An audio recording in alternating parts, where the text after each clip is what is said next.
पहा नवीन एपिसोड्स एकदम add free.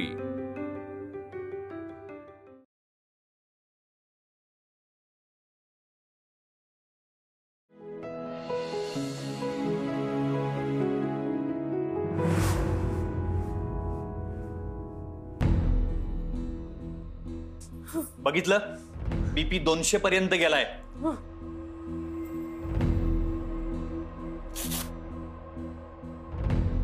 एवढा वाढलाय? बापरे। माधवी, तू शांत हो। अरे काय शांत हो? हा, की मूर्ख माणसाला मला जगू देणार नाहीये। आई, तू त्रास नको करून घेऊस, मी बोलतो यांच्याशी। अरे तू काय बोलणार आहे यांच्याशी? अरे हा माणूस कधी कुणाचं काय ऐकतो का? अरे मूर्खासारखं त्या मुक्ताची बाजू घेतली यांनी। उलट राव दादा नव्हते तर त्यांच्या जागी उभं राहायला हवं होतं तुम्ही। त्यांच्यासारखं मुक्ताला थांबवायला हवं होतं, पण यांनी ना सगळं उलट करून टाकलं। आपल्या अंगात सुद्धा नगरकरांचं सळसळचं रक्त आहे हे दाखवण्याची चांगली संधी सुद्धा घालवली या बाबानं। बाबा का माणूस, एक काहीतरी ठरव। अरे काय बोलतोय ते बघ रे हा माणूस। आई तू शांत हो। अरे कशी शांत हो? माझ्या मेलीचं ना नशीबच फुटकं। आई प्लीज जरा शांत हो तू। तुम्ही जरा तोंड बंद ठेवा ना। तुम्हाला समजत नाहीये तिला त्रास होतोय? कसं वागायचं कळत नाहीस, पण कुठे काय बोलावं याचा जरा विचार करा। आणि काय ग गायत्री, ती मुक्त असताना अनेकदा वाद झालेत, प्रत्येक वेळेस भीतीने तुझा थरकाप उडालाय, तरी सुद्धा आज जाऊन आरतीला उभी राहिलीस का? आज नाही का उडाला तुझा भीतीने थरकाप? सगळं पेरलेलं उगवलेलं नासधूस करून टाकली। अरे राव दादांना जर का हे कळलं तर काय करतील माहिती ना तुम्हाला? अरे वळ उठतील वळ।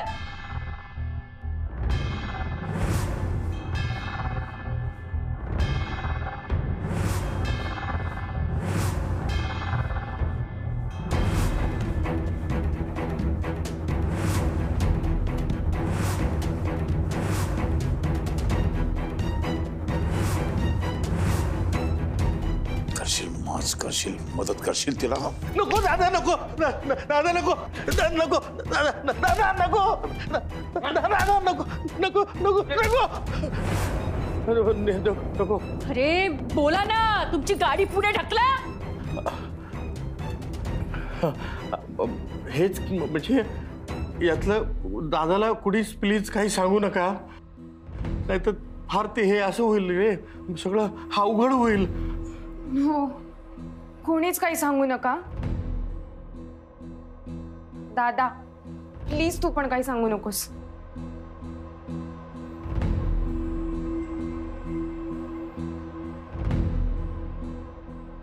आता मी तर कोणाला काही सांगूच शकत नाही। स्वतःच्या हाताने कोण कुऱ्हाड मारून घेईल पायावर?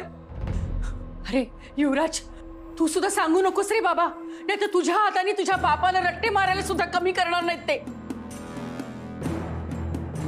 अगं आई, मी जरी शांत राहिलो तरी आर्या, रेणुका, अंबिका आत्या त्या कशा शांत राहणार? अरे देवा, कोणीतरी सांगणारच। आणि तुम्ही कितीही लपवा, दादांना कळणार हे नक्की।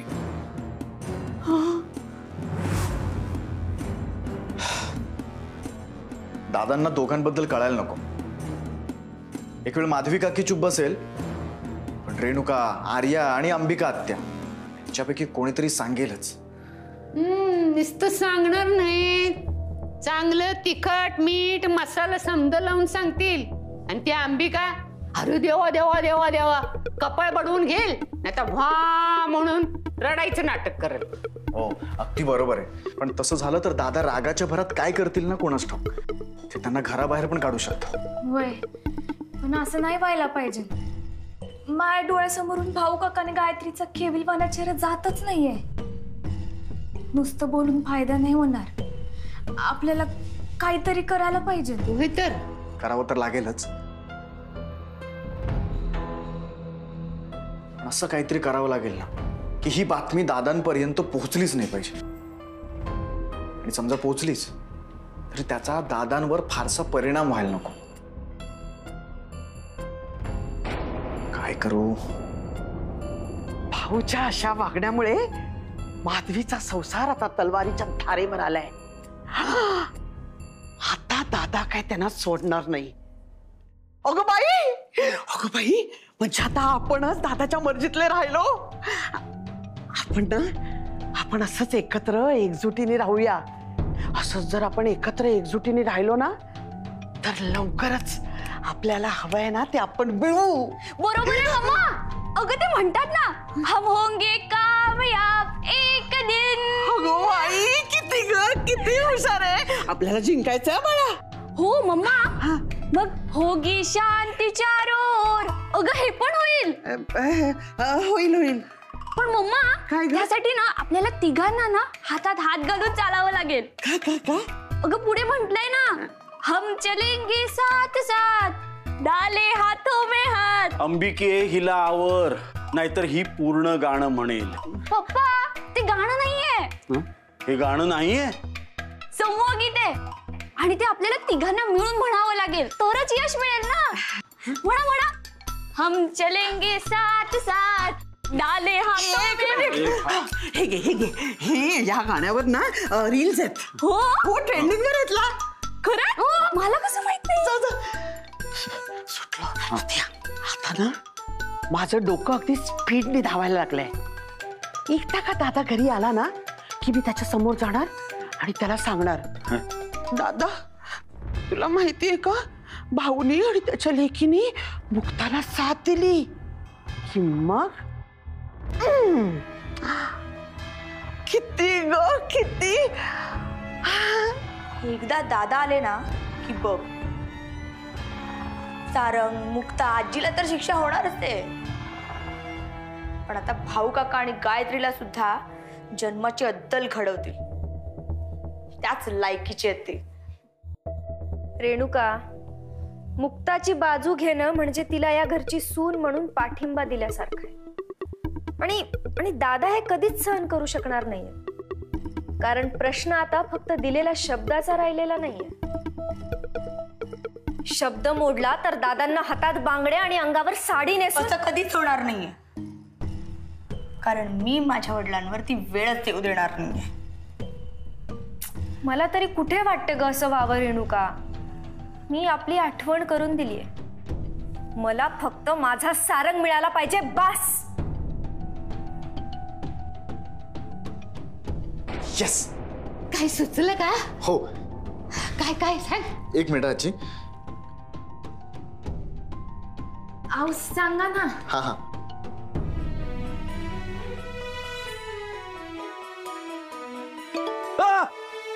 काय झालं?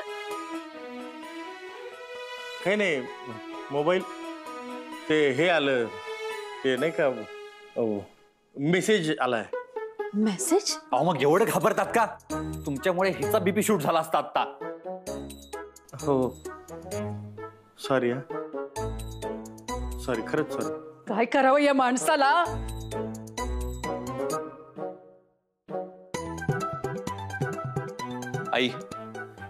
आई तू झोप, पड तू.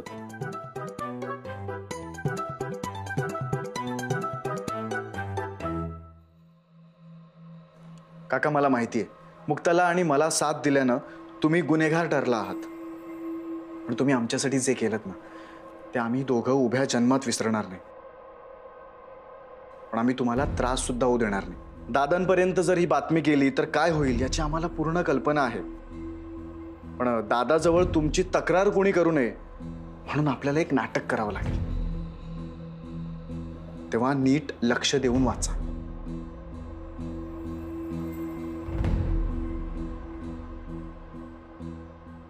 तर मग प्लान असा आहे,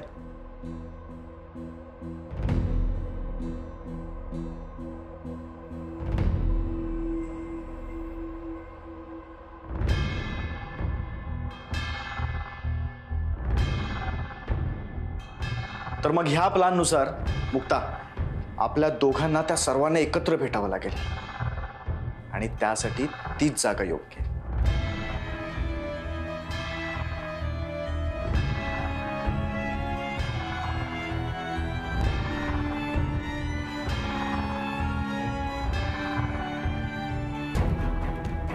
हो, एवढा वेळ कोणाचे मेसेज वाचताय?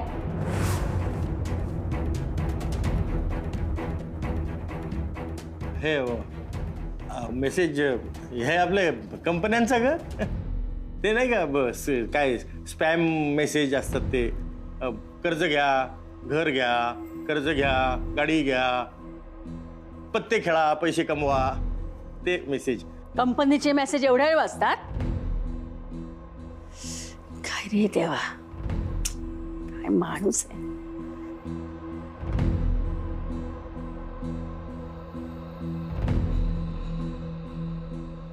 आशाताई नाश्ता रेडी आहे ना? हे काय झालंच होतं. आता आवाजच देणार होते सगळ्यांना, तेवढ्यात तुम्ही आलात. मला पण मोठ्या आईंसारखा 1 मिनिट पण उशीर केलेला चालत नाही बघा. आता 2 दिवस आर्याताई किचन मध्ये होत्या, पण त्यांना काही जमलं नाही बघा. जिरा राईस करायला गेल्या आणि जिऱ्याच्या जागी बडीशेप टाकली. हा, सोपं नसतं ते. आशाताई तू ना अनबिलिव्हेबल आहेस. थँक्यू. बरं, आता आम्ही दोघं आलोय ना, आता बाकीच्यांना पटपट हाका मार ना, म्हणजे आपण नाश्त्याला बसू. हो, हे काय भरतेचा नाश्ता? अहो अशा ते आम्ही करीतो, तुम्ही जा. जा पटकन. बरं करा, बोलवते मी.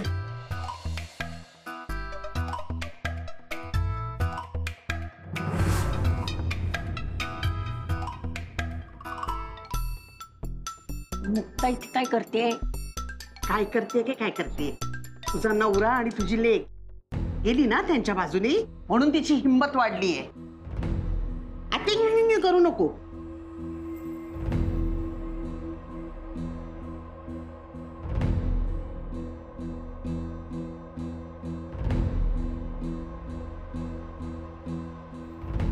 त्या खुर्च्या अशा का मांडल्यात?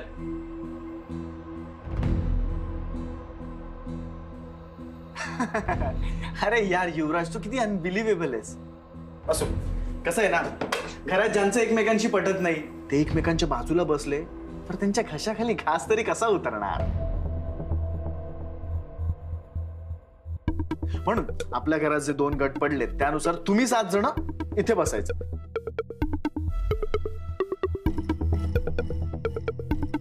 आणि आम्ही 4 म्हणजे आमच्या बाजूला आलेले गायत्री, भाऊ काका आणि आम्ही 2. आम्ही 4 इथे.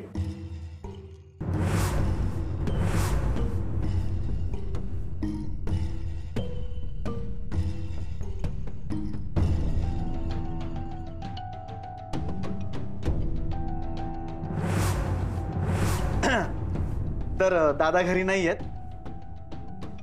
त्यामुळे सगळ्या बायकांनी आमच्या बरोबर बसून जरी नाश्ता केला ना तरी माझी काही हरकत नसणार आहे.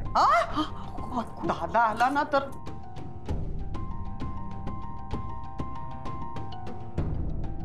मुक्ता बस. गायत्री ये ना, बस. नाही बस. भाऊ काका या ना, बसा. थांबा.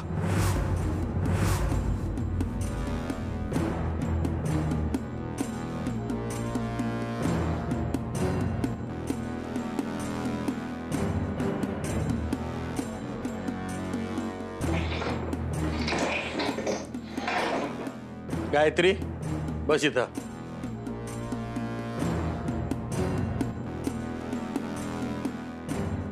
काका तुम्ही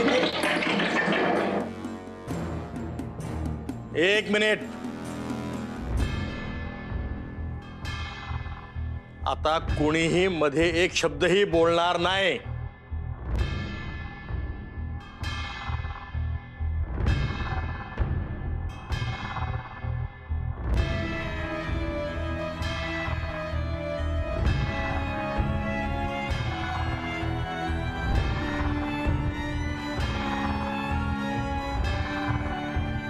माझं बोलणं सुरू झालंय.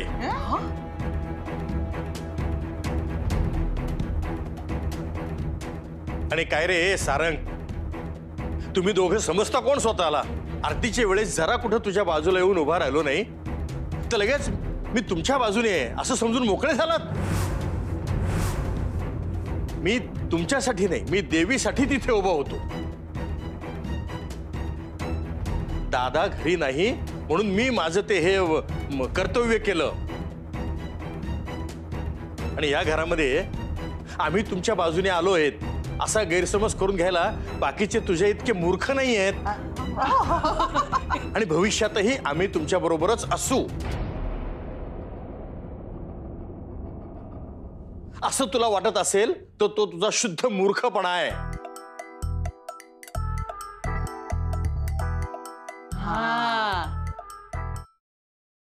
तुम्ही जे काही केलेत ना त्याबद्दल एक वेळ दादा तुम्हाला माफ करेल, पण मी नाही, कधीच नाही माफ करणार.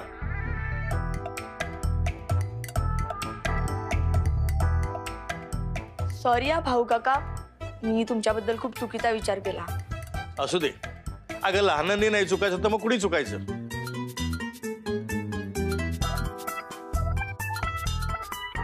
पण मला मात्र जरा हेच वाटलं आश्चर्य. अरे तुम्ही सगळ्यांनी माझ्याबद्दल केवढा हा करून घेतला गैरसमज. पण आता सगळे गैरसमज दूर झालेत नाही आपले. काय हो?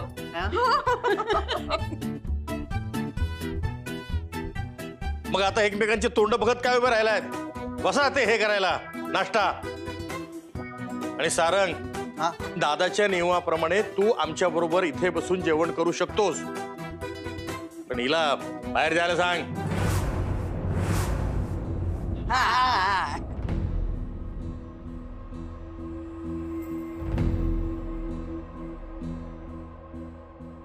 भाऊ काका, मुक्ता कुठेच जाणार नाही. या घरची सून आहे, त्यामुळे ती बाकीच्या बायकांबरोबर नाश्ता वाढायला मदत करेल आणि त्यानंतर त्यांच्यासोबत बसून नाश्ता पण करेल.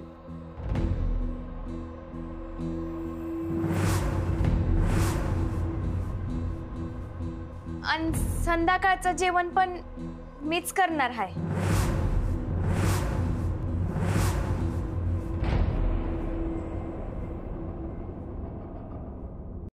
त्याची काही गरज नाहीये. जेवण काय बनवायचंय आणि ते कोणी बनवायचं ते फक्त नगरकरांची सून म्हणजेच आर्या ठरवते आणि तीच ठरवणार. सुनेनं फक्त ठरवून चालत नाही, स्वतःच्या हातानं करून प्रेमानं मायेनं सगळ्यांना खाऊ घालायला पाहिजे.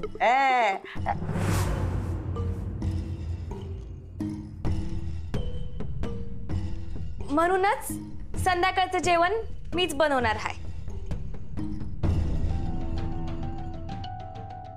तू अशी नाही ऐकणार.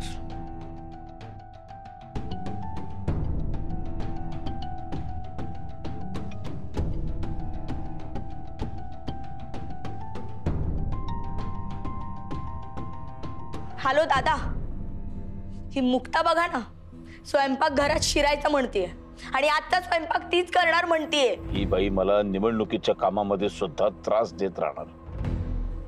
दे तिच्याकडे फोन. स्पीकरवर आहे दादा, बोला. एक गोष्ट लक्षात ठेवा, आज घरामध्ये अन्न शिजणार नाही, स्वयंपाकघर बंद.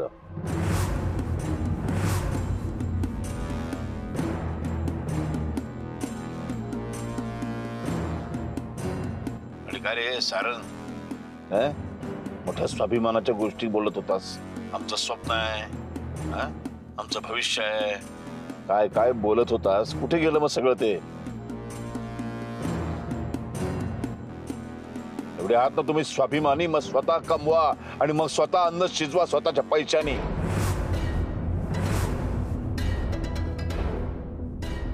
नुसत्या पोकळ भीष्म प्रतिज्ञा करू नकोस, कळलं ना? त्या अंमलात आणण्याची हिंमत नसेल तर गप बसा. सरळ सांगा आम्हाला जमणार नाही, माफी मागा. चूक केली म्हणा, अन्न वस्त्र निवारा द्या, भीक मागा माझ्याकडे.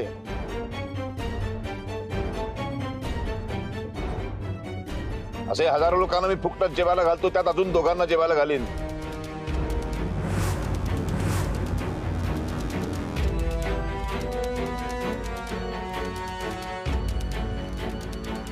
त्याची काहीच गरज नाही.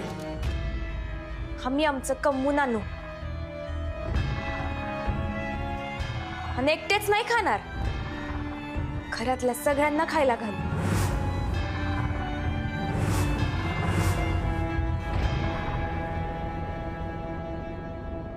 ठीक आहे, जा जा, आधी पैसे कमावून दाखव आणि आजच कमावून दाखव, मग बोल.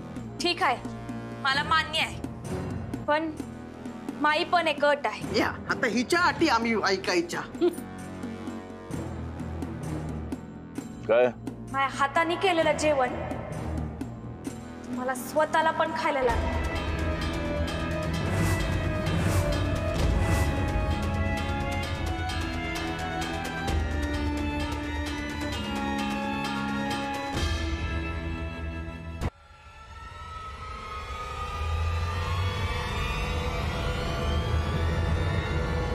मंजूर.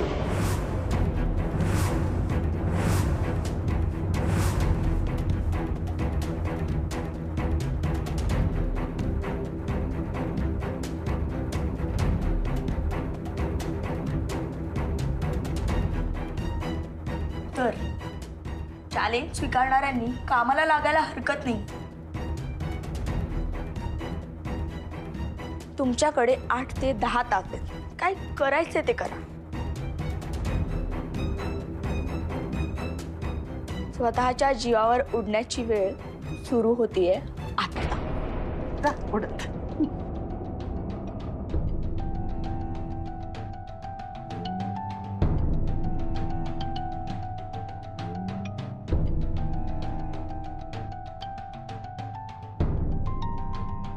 मुक्ता चल.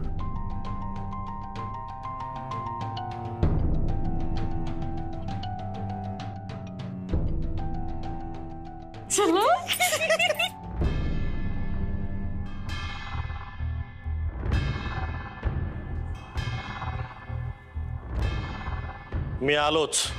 वा छान भाऊ वा. मस्त.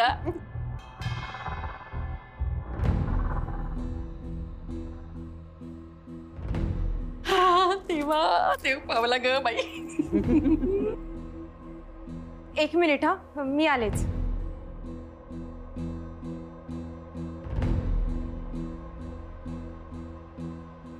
माधवी काय आता दादा फोनवर काय म्हणाला ग? काय आज घरात काहीच जेवण शिजणार नाही. हो पण तळलेलं चालेल ना? अरे देवा. अगं बघायला. म्हणजे घरात काहीच बनणार नाहीये.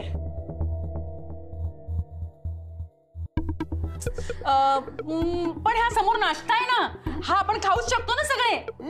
हो जया, जे समोर आहे ते खा लवकर.